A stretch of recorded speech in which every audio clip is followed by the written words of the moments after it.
I'm Dawn Montefusco, transformational writing coach, and this is the healing power of words. Create with passion and write powerful stories that have impact. Today, we have a really special guest because I've only talked to him on the phone, and today I get to actually see him. And his name is William Seiji Marsh. He's a guitarist, vocalist, and music mindset coach based in Los Angeles. Before the pandemic, he toured internationally with Pink Martini, Edna Vasquez, and Cardioid. In the past, he has toured with Cherry Poppin' Daddies, Haley Lauren, Lost Lander, and many other artists. Prior to his move to California from Portland, Oregon, he taught guitar at Reed College and Willamette University. He currently coaches musicians of all levels, supporting them in creating a life in music that is meaningful to them.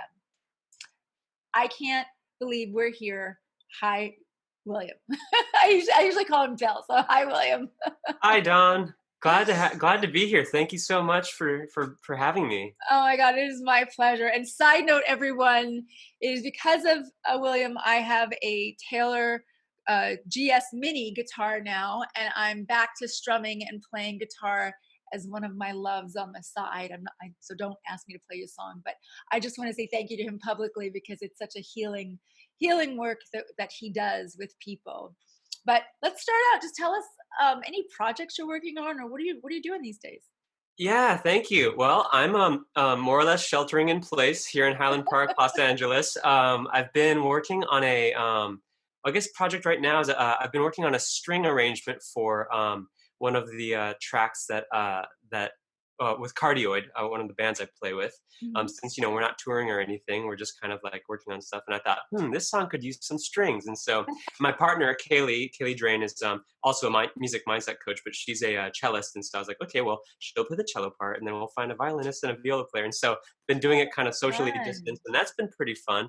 Other than that, just journaling a lot, practicing, talking to a bunch of wonderful musicians, and just kind of living in this world of music mindset, especially in a time when things are weird. Yeah, I wish that was my next lead, and you already got me there.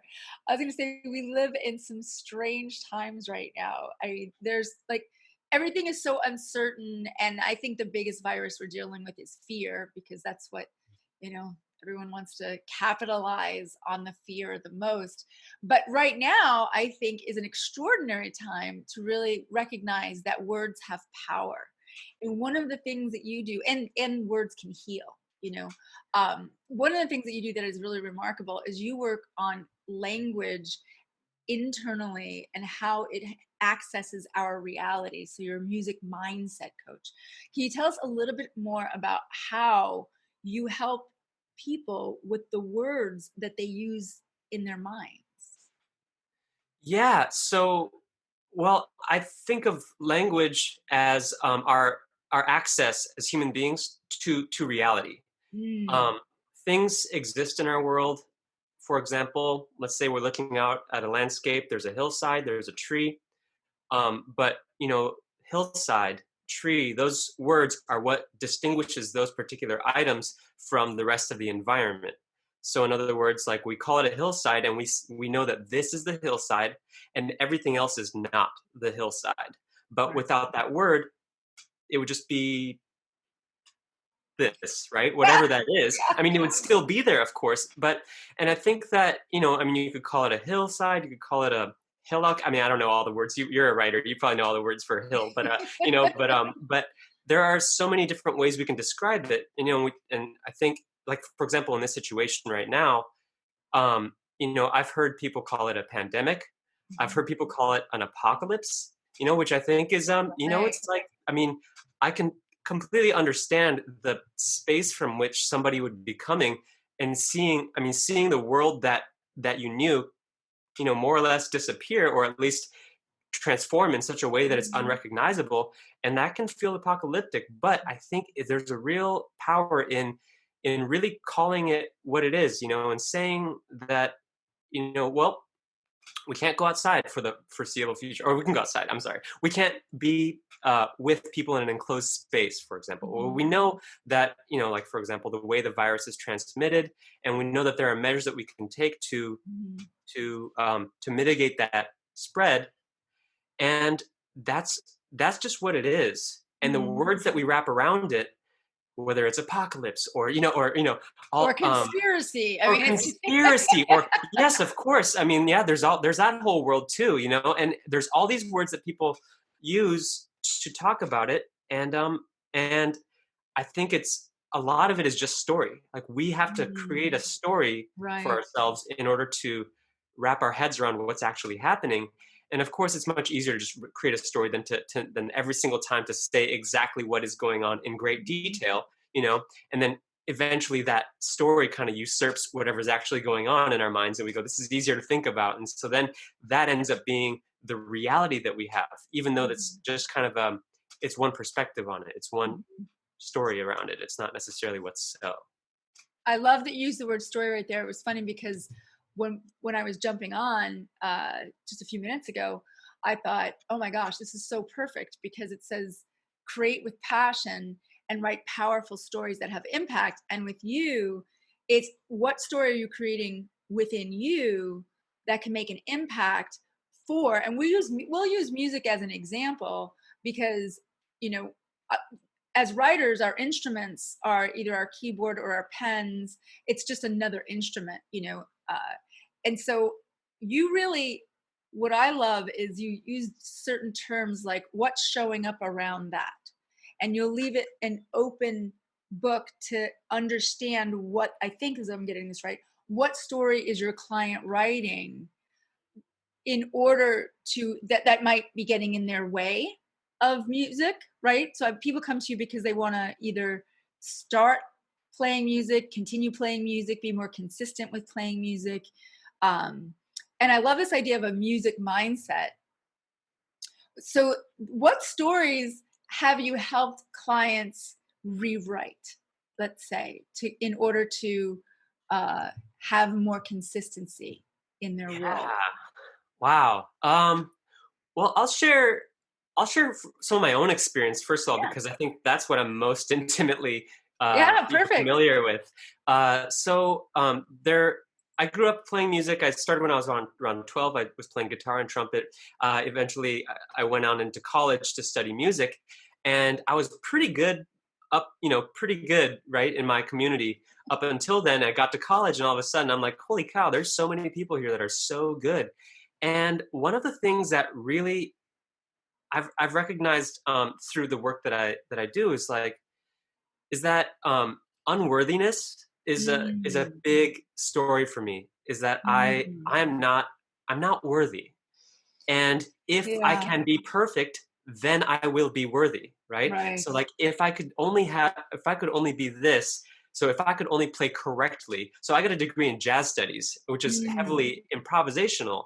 And in that track, I was always trying to play jazz correctly, as wow. somebody, growing up in the, you know, 90s and early 2000s, Mhm. never been to New York City. How are you supposed to play jazz correctly, right? I mean, and it's like, and so I was so bent on doing it right that that thought consumed me to the point where I couldn't do it without feeling anxious, without anxiety. I was a Yeah. total choke artist. And when I became present to the fact that, what, nobody really knows what they're doing. This is all an experiment, and what I have to say is valid, just as and me recognizing that it's valid is what validates it, right? And approaching music from this new paradigm, rather than trying to um, be somebody else or be something, being myself, being authentic in my self-expression, through music as my medium. It made available to me, just a whole completely different paradigm of living. It felt like, I mean, this Mm, translated in so many different parts of my life. um, that's I don't know. That's kind of my story with this work. No, I But love that you went the key word that you said that I thought is so funny because I hear it on so many levels, like on so many levels that I'm like it hit me just now when you said no one really knows what they're doing. Like it's so amazing because I've heard that from, I mean, truly, like Jack White. I had the pleasure of actually meeting him when he was touring here because he's a dear friend of mine is doing keyboard for him now. And, normally you would think like all my friends were freaking out about it. And I had listened to his lyrics, I listened to his new stuff, and I really wanted to comment that I was impressed with his evolution. And so I asked him, I said, hey, can I talk to you for a second after the show? And he's like, what? And I was like, I just want to say, I really love how you've evolved in your lyrics and you seem to really want to pull the audience in to your story to make it bigger. He looks at me and he literally says, well, I don't really know what I'm doing. He's like, I'm just doing the best that I can do. And I just want everyone to know there's no difference in me and you. And it was so like, whoa, again, like I hear that. So I think that's a great thing for everyone to hear you say is that because when you said not worthy, I felt that through my body too. Like, oh my gosh, I felt that way too. When are we going to learn that there's no perfection, right? You just keep going. How did you, but you've done some really cool shit. So how did you get to the point where you felt worthy, obviously worthy enough to tour with some of the best? Oh wow. Well, it's funny though that unworthiness that keeps showing up. It shows Mm, up all the time. I mean, it showed up for me to a degree in doing this interview with you. Even I mean, this is it's a part of the context in which yeah. life shows up for me, and I feel like every day I get better at recognizing when it's showing up and going, that is not me. Yeah. That was those two little boys in the park when I was 5 that teased me, or whatever. It's Mhm. like that was not me, right? And it's amazing. Um, I'm sorry, I lost the thread. What was your question? Was, oh, how did I get to the point where I started touring and Yeah, where I you let mean, go of the perfectionism, where you actually did just go for it.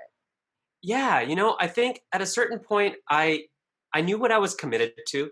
Hmm. Um, I was committed to really being self-expressed on my instrument, which is the guitar. I'm a guitarist, first and foremost, I would say, and so I spent a lot of time practicing the instrument, and I also spent a lot of time creating relationships with people, Mm. with everybody. Musicians that were much better than me, of course. Yeah, Like I would love, better than me. I would love to be involved with them, but also everybody that's around me. Students or people that I think were kind of coming up.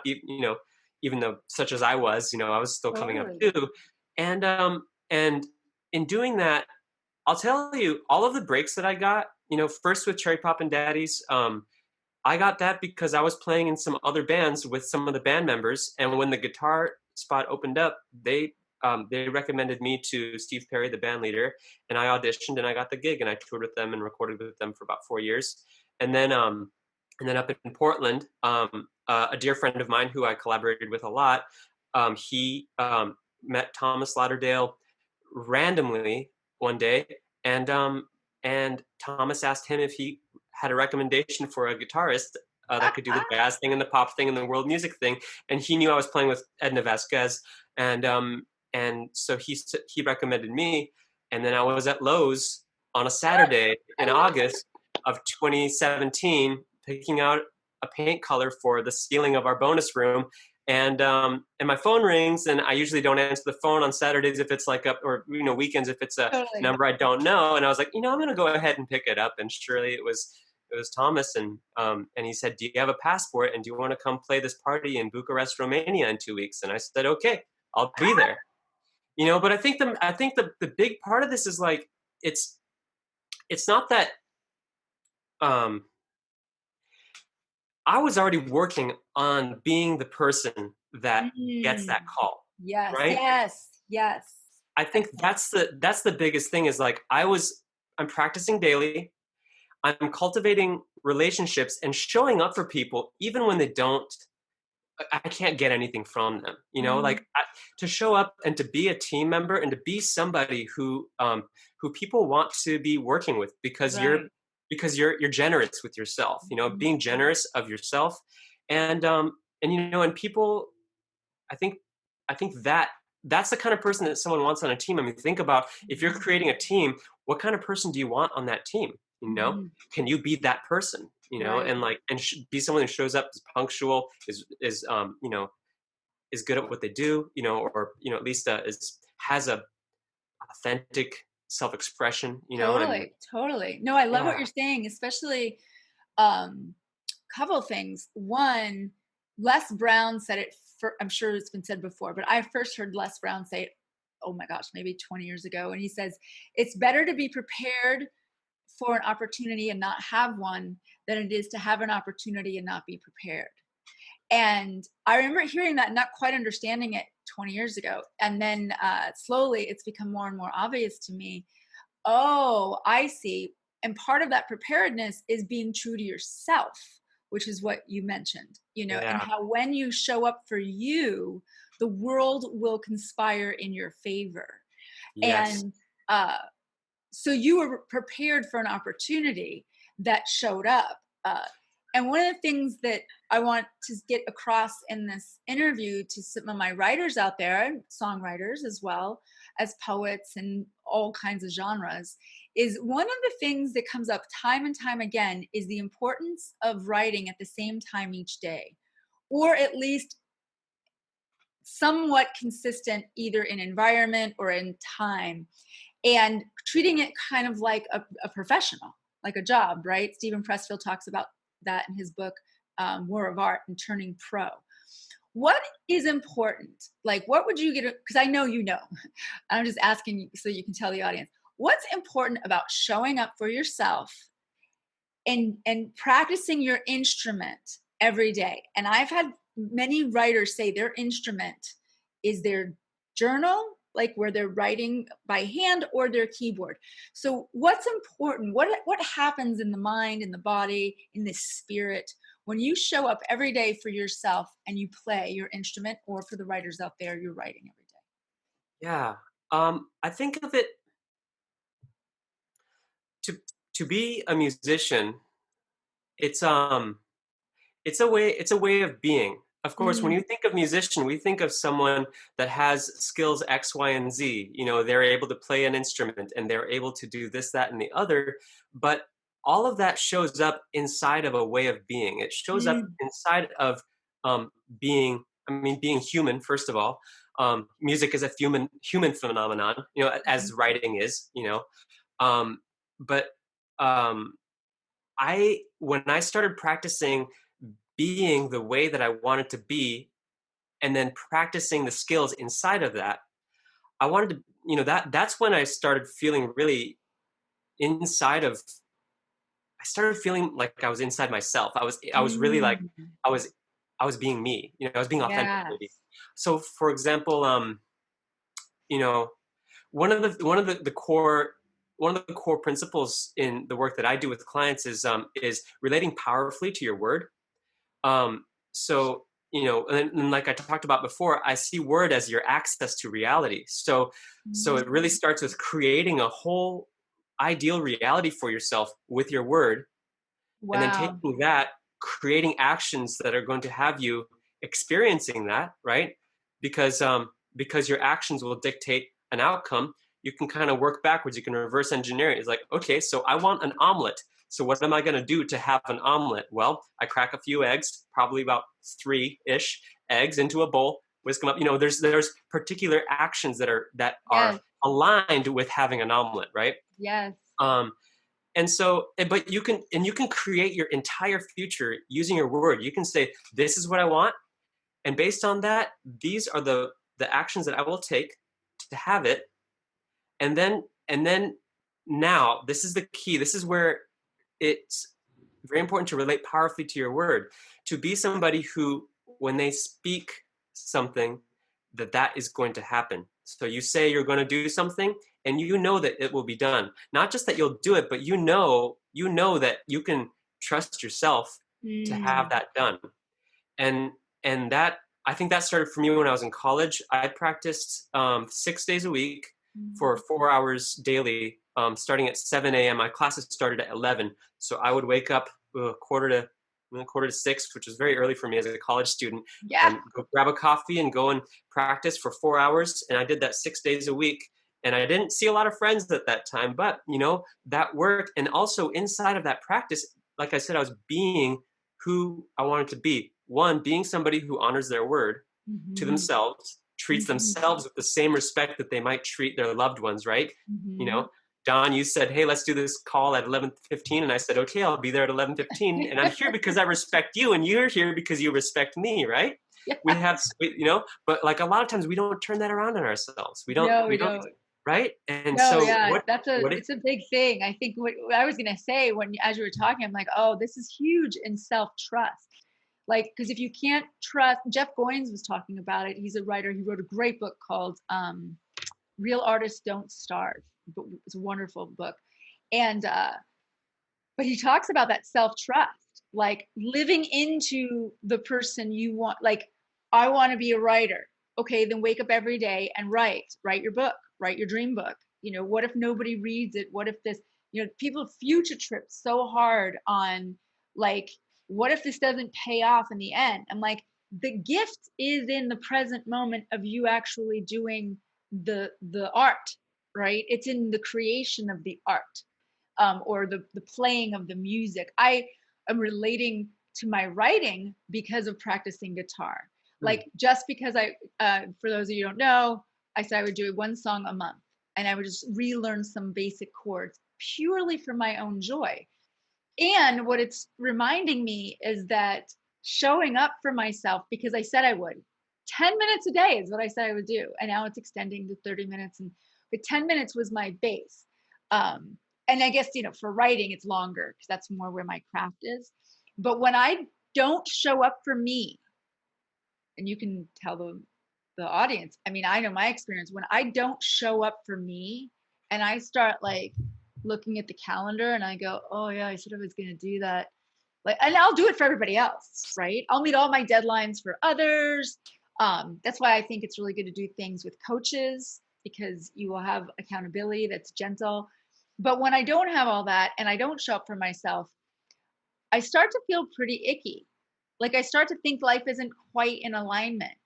And then when I do start showing up for myself, other areas of my life feel better. isn't Can you that weird? talk into that? Like, when you're doing things for you, like when you were in college, first of all, let's back up for just a second. What got you up? Like, what was the vision? Because that's a very unique situation. Like, what vision did you have for yourself that managed you that you woke up that early for you in college? Yeah, thank you. I'll say at that point, um, the vision was somewhat inauthentic. I'll admit, like it was that I started to realize that um in a professional atmosphere, I would be in competition with the other my fellow students. Not only that, but eventually with my professors, with the people who have the gigs that I want. And that's another mindset issue, is the competition.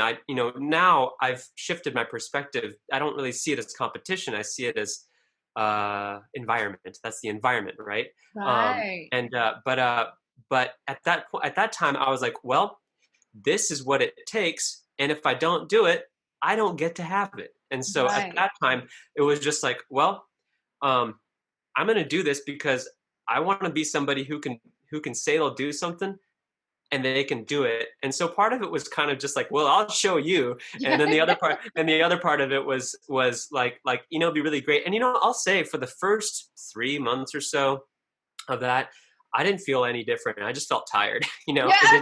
It wasn't showing up. Nothing was showing up. And it was really weird. I'd say like around 6 months in, I was practicing, I was playing, I was working on some of my repertoire, and I was like I had to do a double take. I was like, holy cow, that sounds awesome. Yeah. I sound great. And and through that whole time, I was just kind of in this grind mode, and I didn't really give myself I didn't take time to acknowledge myself for what I was doing. But when I did, I was like, wow, I sound great. I feel really great. Yeah, so practice has become a part of my life where it's, it's my meditation. It's my, it's like my writing practice, like you might have, Yeah, and it's, totally. and you were saying earlier, like when you don't do it, especially if you don't do it for a few days, you look at the calendar, you're like, I feel icky. I don't feel like myself. When I practice, I feel like me. And when I Yeah, don't practice, I can feel it. I can feel that I don't feel like me. I don't feel centered. And yeah. I can see, the days when I'm really like feeling low power. And you were saying before about somebody saying that being the person who is a writer, right? So being a writer, Mhm. you want to be a writer, Right, be a writer, right? right. And I know that that's so, it feels so simple to say that, Mhm. but kind of taking a beat back to what we were talking about, where like, how did I get those gigs? It's like, Mhm. well, those are the gigs I got, right? And I want to say that I didn't get more gigs than I got. You know what I mean? I got those 2 gigs. I got a number of other gigs too, but those, let's say, are the notable ones. I got those 2, but like I didn't get a gig with Radiohead or Coldplay. You know what I mean? Or like name a band, right? Wilco. I didn't get gigs with these bands. I got gigs with those 2 bands, and it's because I created myself in such a way that I was being the person that gets that call, Yes, right? exactly. Yes, And for I sure. think, and like you were saying, oh gosh, I don't know if I can generate it now, but you were Was it saying the like, opportunity? It's better be prepared for an opportunity and not have one than it is to have an opportunity and not be prepared. exactly, I've had to because memorize that for a long time. no, that's really good, because that opportunity comes and you got to be prepared for it, or Mhm, else you're waiting for that next mhm. opportunity. And if you're not prepared for that one, you're waiting for the next opportunity. Absolutely. And I think with writers, and I believe it's the same for, I'm sure it is. I only say this because I will be walking my dog and I'll be thinking, ooh, I want to go practice again. I want to play that song. So I also think that way about writing. I'll think, ooh, I really want to attack that or get to that chapter because I know what's going to happen. Uh, and then when so what's interesting is I find though that people over 40, I mostly work with men and women over 40 who are heart-centered and really feeling the anxiety of this idea called capacity or overwhelm or I don't have the time.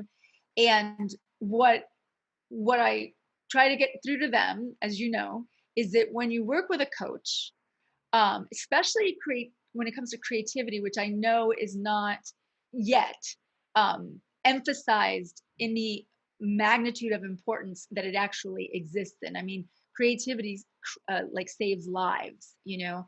And Everything. when we're not living into a calling, a creative calling, we can feel half dead walking around. And right now is, I think, a best time in all of human history, not only to write books and blogs and social media, but to write songs and to be practicing on whatever your instrument is, because A, you probably have the extra time, but also when you hire a coach or when you're working with someone, there's this idea, this is what I'm getting at, that we're supposed to do everything alone. There's this like misnomer that somehow you're supposed to practice by yourself on your own, become great and perfect, and then just jump out of the closet or the back room and go, ta-da, here I am. Just like a writer's supposed to write a great novel, a great book, and then without any help, without anybody around them, and then come out. When the truth is that we have coaches, we have peers, we have groups, we need that feedback loop. Can you tell us a little bit about how you've seen some of maybe your clients or yourself shift? And you even said one of it was because you were in like this silent competition with the people you were showing up around. I think writers, when they get into groups, also have, a healthy silent competition, or at the very least, they feel energized because 9 times out of 10, as long as you're practicing, whether it's writing or an instrument, 9 times out of 10, you show up and you'll hear someone say, awesome, keep going. keep practicing. Whereas by yourself, you hear you suck. Yeah. Well, I mean, I think that whether it's with a coach or with your peers, having that perspective that is not right here, I think is really Mhm. important. They say you can't see the back of your own head. You know, it's it's and it's really funny because we think that we know ourselves so well, but we only know ourselves to the capacity to which we can know ourselves. Like I Mm, said, you can't see the back of your own head, and that I think is one of the main of benefits of having a coach, um, because coaches are trained to recognize what is going on for you that you're not recognizing. So yeah. often it's not, like for example with music, people say, "Oh yeah, you just got to practice. You just got to go practice that. So go practice it." And it's like, okay, like, but between that moment and the practice, which might never happen, Yeah. what shows up for you, right? What shows up for you such that it keeps you from practicing? It's like, Mhm. maybe it's like, you just feel like what's the word, resigned already. You're like, well, Mm, I'm never going right. to get there, or yeah, I'm kind of tired, I guess maybe I'll take a nap first. And really those are excuses that we make. Those are little, that's our ego trying to protect itself in some way, Mhm. because our ego is scared that we'll go and do this thing and not be good at it, and then that's going to be the end of the world for the ego, right? And so I think that one of the core roles of a coach, in addition to teaching and being encouraging and being a nurturing environment, is creating a nurturing environment. Is one is to help identify what those things are that are lurking in your blind spot. Ooh, I Um, love that. What's lurking in your blind spot? Absolutely. yeah, because that's what's going on. Is there's something at play and you don't recognize it? Because if you recognized it, you would have dealt with it and you would already be where you want to be, right? Yeah, totally. And a Totally. lot of times, like, we think of it as like, oh well, I'm just not cut out to be at that level of excellence.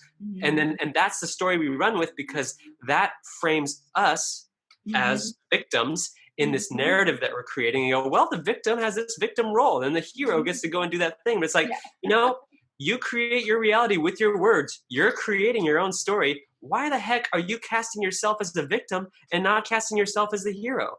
Why Yeah. don't you cast yourself as the protagonist? Like, this is all made up. Love We're that. literally making this up. Everybody's making this up as we go. Like, make it up in Totally. a way that's empowering. So anyway, And I think that's kind of my job as a coach, I feel like. fantastic. I think and there's so much room now that we know. Like there's an audience for everyone. There is an audience for everyone. There's billions of people. There's more than enough people. I think sometimes we're more afraid of success because if we actually do what we love to do, that the odds of someone reading it or hearing it or seeing it is high now. So Vulnerable. sometimes that's very vulnerable. Um, when you what is it so I think that this word overwhelm, that was my story. That's my story. I'm overwhelmed. Now that I know that it's my story, I've been very conscious of like, really, is that true? Like, is that really true? Or are you thinking about things? My coach was saying how overwhelm just means you're not being present. That's it. You're thinking about the past, you're thinking about the future, you're not present. So what is it that you just have to do right now? Most of the time what you need to be doing. But I love this idea of getting up a little earlier to practice. So I've been trying to convince myself and others to do this since I'm not consistent in my mornings either. Many people know this. I will be consistent in my day. Like I'll make time for it morning, lunch, or evening. And if it's not done sooner, it's harder to do later. Mm.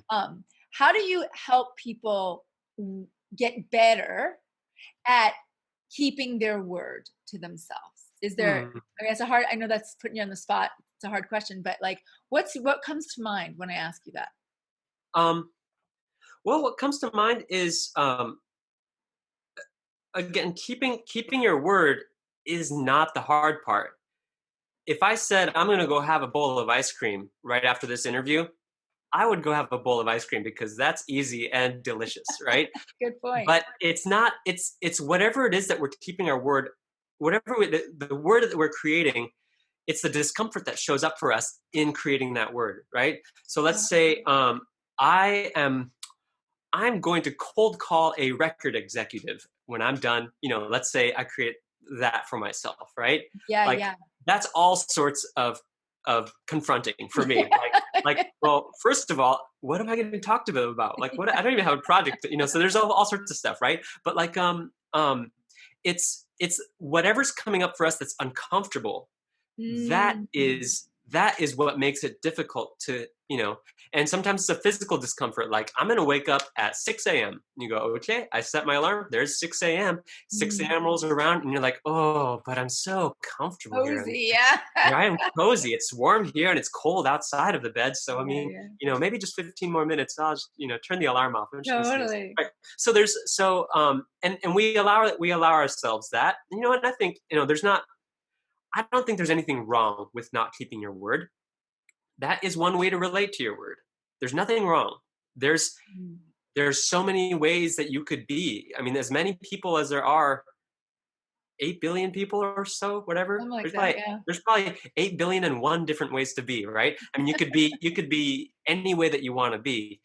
And it's totally valid, but there is if there's something that you want in your life, then it's going to take actions that are in alignment with that outcome. Good point. And you either do them or you don't. And it's up Mhm. to you. And it's complete, and there's nothing wrong with not having that. But like we're all going to end up in the ground someday. Yeah. It's like we've got this shot at it, and it's this big game. If you want it to be a game, I want to call it a game. This I life, like I want to call. gamifying. I love Yeah, gamifying.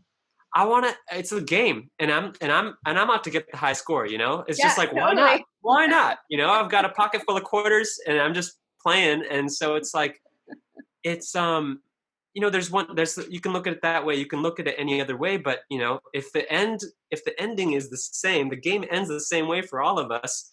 Why not make it one that's I that you. love this. I love this.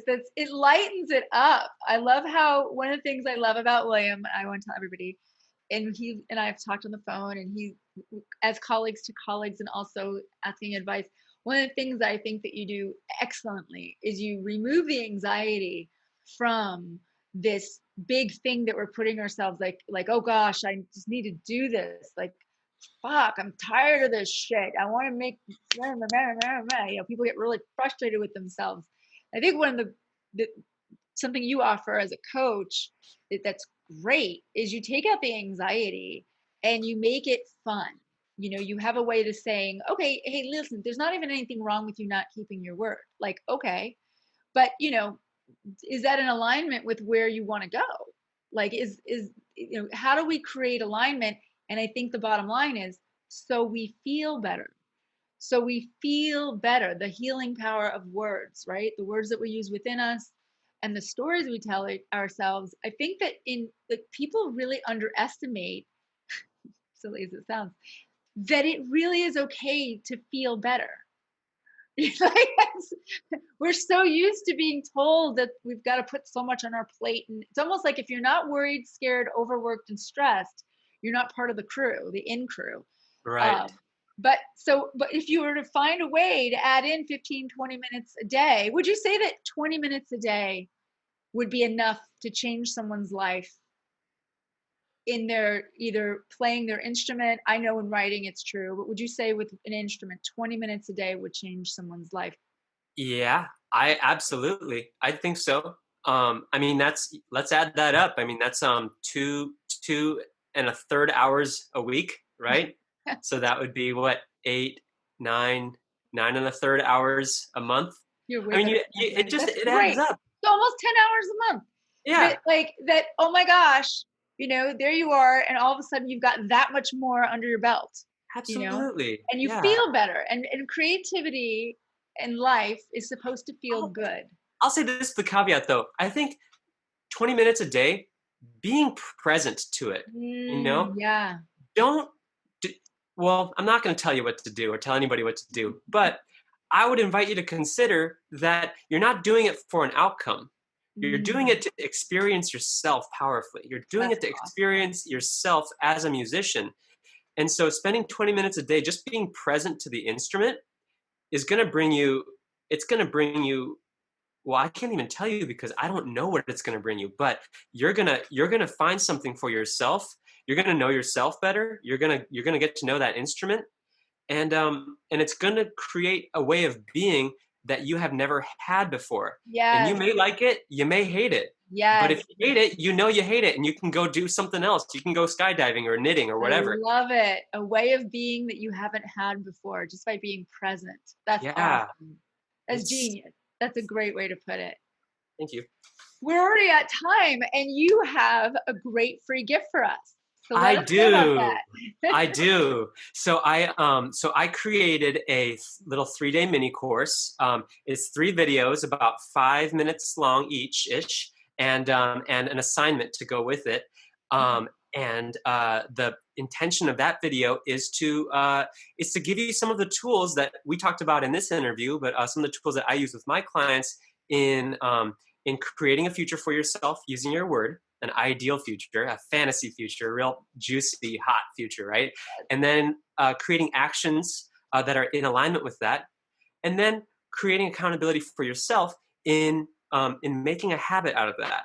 And so Excellent. these are kind of the tools that are at the core of the work that I do with my clients. Of course, when we're working, really deep, we get to uncover a lot of the trauma and the uncomfortable, Yeah.